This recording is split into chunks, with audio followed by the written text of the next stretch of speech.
Hello, I'm Tony Perkins, President of the Family Research Council here in Washington, D.C.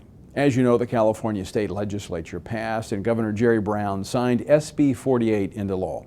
Under this new law, beginning next January, public schools will be required to teach children as young as 5, not only to accept, but also to endorse transgender, bisexual, and homosexual identity and behavior. What could that look like for parents and children? We only have to look at what has already happened in Massachusetts for a preview of coming attractions. Beginning in 2005, our son Jacob was going into kindergarten, and he came home with a diversity book bag. And in the diversity book bag was a book entitled Who's in a Family by Robert Scutch, and that introduces children to same-sex households. Back in March of this year, our son came home Friday afternoon and bounded in the front door and said, "Mom, Dad, guess what? Our teacher read us the funniest book. It was so silly. It was about a prince who was getting married, but he didn't marry a princess. He married a prince." That afternoon, we sent the teacher an email message. The teacher called back and said that yes, it was a book about 2 princes who got married. King and King. It's a story that introduces the idea of men having a romantic relationship and getting married. We were shocked. And your son is how old? He's 7 years old, in 2nd grade. And they read this book to him? Yes, in the formal classroom setting with his teacher as an authority figure presenting this concept as something that is good and right and the way things should be.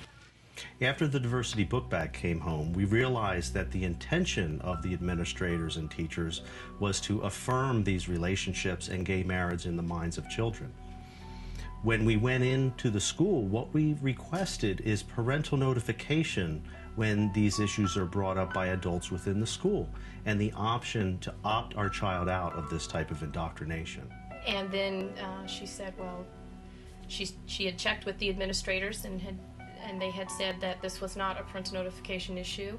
One of the reasons they give is they said same-sex marriage is legal in Massachusetts.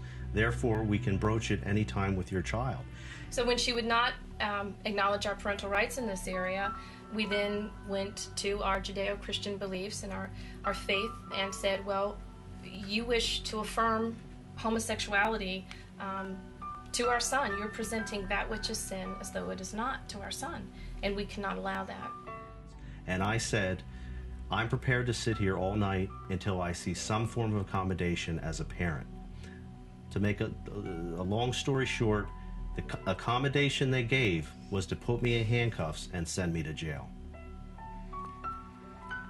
I couldn't believe that they were willing to arrest my husband because my husband and I just wanted parental notification. We want to raise our children to know God, and God has blessed us with the sacred responsibility to raise them for Him, to know Him, and to know His truth. And they were willing to handcuff a father and send him to jail. It was a 6x8 cell, filthy. But, you know, I felt I didn't have a choice at that point in order to fulfill my role and duty as a father.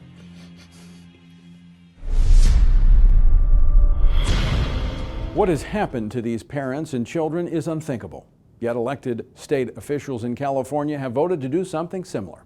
The good news is that Californians have a unique right that some states simply do not have, and that is the ability to collect petition signatures for a ballot referendum to overturn legislation like SB48.